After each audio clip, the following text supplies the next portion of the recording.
Hello and how's it going, everybody? My name is Braddah Bones. Thank you so much for joining me today. We are playing Firewatch. Campo Santo presents in cooperation with Panic Incorporated.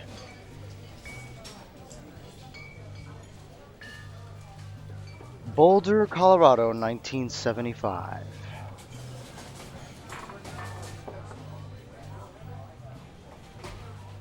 You see Julia. She's about your age, late 20s, laughing with well-dressed professors and grad students from nearby CU Boulder. You, Henry, are out drinking with your pals. You approach her. You are drunk. So what's your, major? You slur the word major and it smells like Coors. You give an awkward smile. Evolutionary biology, she says, and I'm a professor. Cool, you reply. What's yours? She asks. She sniffs the air. Toxicology. Was that a burn, you ask? She says, definitely. Worried she hurt your feelings, she asks you if you want to split a cheeseburger. 1 week later, you are Julia's boyfriend. Awesome. Ah. Got the backpack. Alright.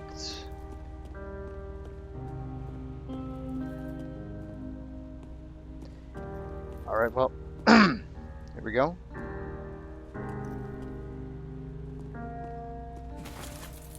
Oh. Cool. You date for over a year. She drives you absolutely nuts.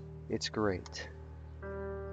You move in, you share an apartment near the school with a view of the mountains. You two drink beers out of deck. You drink beer just about anywhere. Life is good. Julia wants to get a dog. There's a scruffy, undersized beagle. Julia is in love. She wants to bring it with her to class. There's also an intimidating but gentle-eyed German shepherd. Nothing bad could happen to Julia while walking with this dog. It's badass. It's not the shepherd. Mayhem's an excellent dog. He loves wrestling with you in the park and goes with Julia on her runs. Even though he's too big to bring to school, Julia loves him all the same. Mayhem is a friend, child, and pet, all rolled into one. 1979.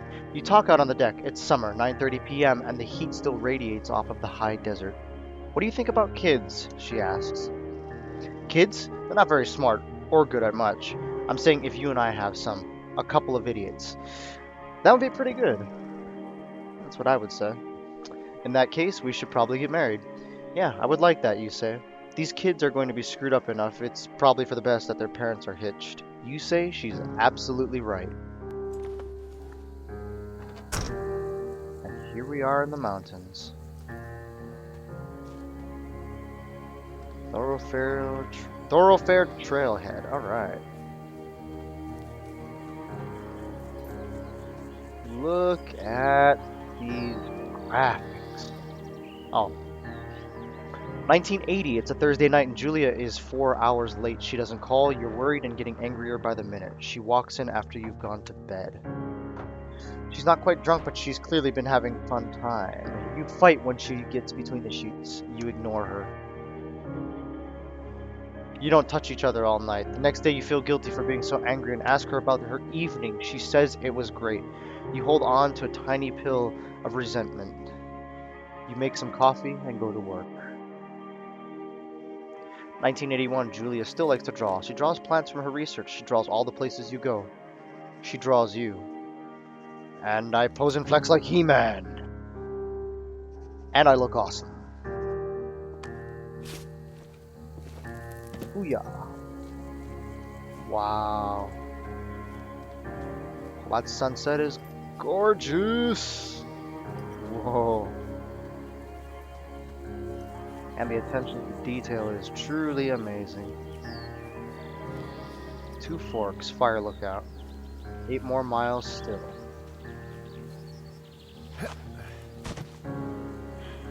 Look at that sunset. 1982. During the summers, you and Julia enjoy walking Mayhem at night. There's a festival in town. It brings in folks from faraway places. One of them tries to mug you with a knife. Mayhem runs away. Move. Fuck. Dog! Julia yells. She gets flustered and has trouble speaking when she is stressed. You confront the attacker. You scare him away. I scare him away. You reach into your pocket like you've got a gun and threaten to kill him. You manage to scare all three of you. He runs away. Julia asks to take a different path from that day forward. You say, okay. You don't want to go that way either. From then on, you walk by the river. 1984. Plans to have kids get waylaid by work.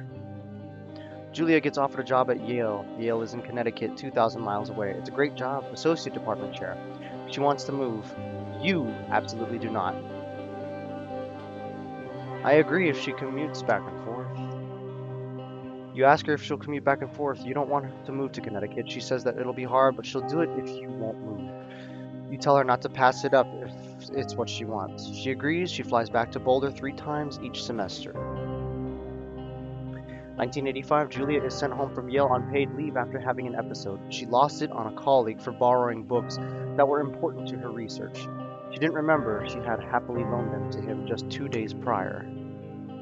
She was found crying in the stairwell. I make macaroni and drink wine, try to forget about it. And it works! You watch Dallas on TV and sleep together on the couch.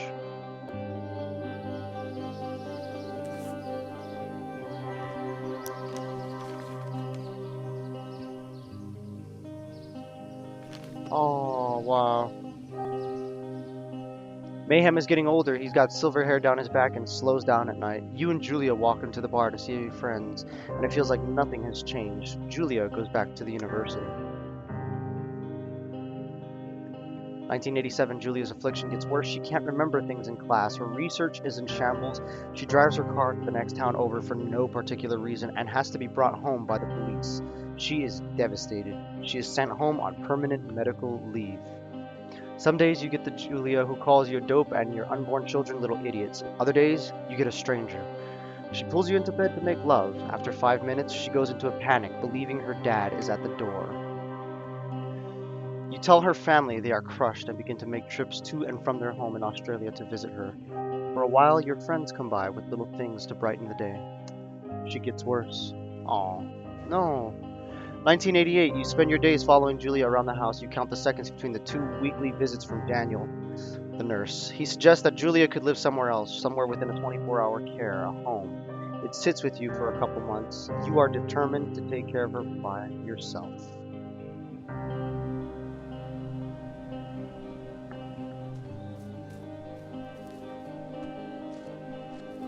So this must be me reflecting back on the years past.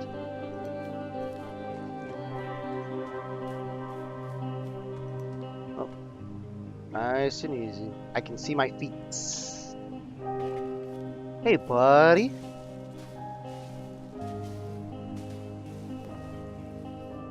It is impossibly hard. The worst is when you get mad at her, like when she tries to cook her own food. You can't do anything without her, and she can't do anything without you. When she goes to sleep, you stay up for a few hours, drinking on the deck, watching baseball in the summer, college basketball in the winter. Drinking then, too. You start going out after you put her to bed. The first time you do it, you worry about her getting up and walking around while you're gone. But I trust that she sleeps like a rock. You go to the same bar at the boring end of Pearl Street. It's nice there. Over time you tell Shayla, the bartender, everything. It's a huge weight off. You're home in by bed at 1 a.m. a couple nights a week. I look forward to that. 1989, one night you are stopped at a DUI checkpoint. You blow a .10 and are taken to jail for the night. You consider trying to hide it, but you tell your sister-in-law, Susan. Julia's parents take the next plane from Australia. They can't believe the state your house is in. Then they tell you Julia is coming to live with them. You don't argue. You say you'll visit soon. A few weeks go by. Summer is coming and you see an ad in the paper for a job. I take it. Whew. What a hell of an intro.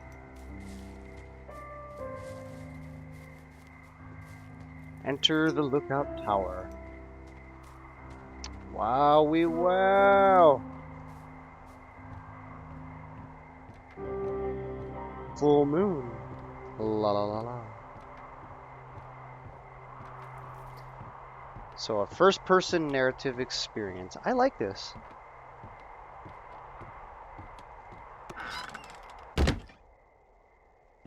Nope.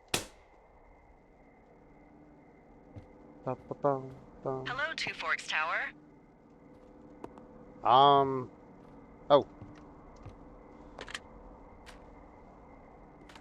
Two Forks Tower, this is Thoroughfare Tower. Come in. Hello? Oh, wait. Hello? Whoever this is? It's Henry, right? Yeah. I'm Delilah. Yeah, that's what the guy said on the phone.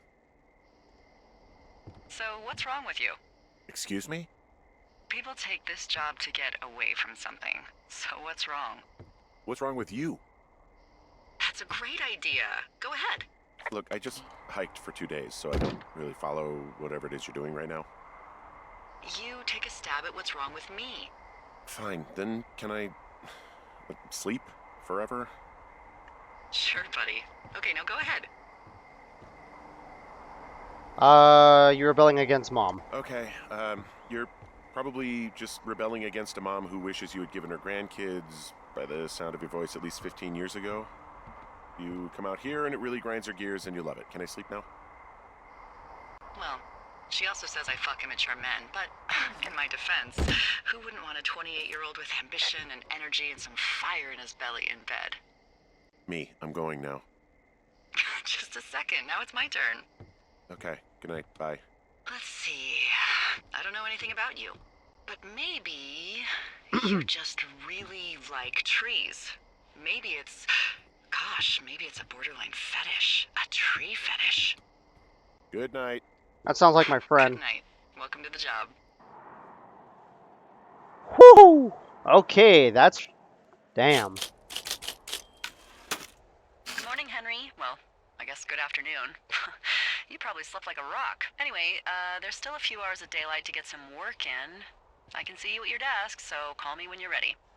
Okay, guys, that as much as I'd like to continue on, I'm gonna leave it right here at that. I really hope you enjoyed that so far. That was a hell of an intro. If you enjoyed that, subscribe for more. And if anything, I will see you guys later on. Shoots!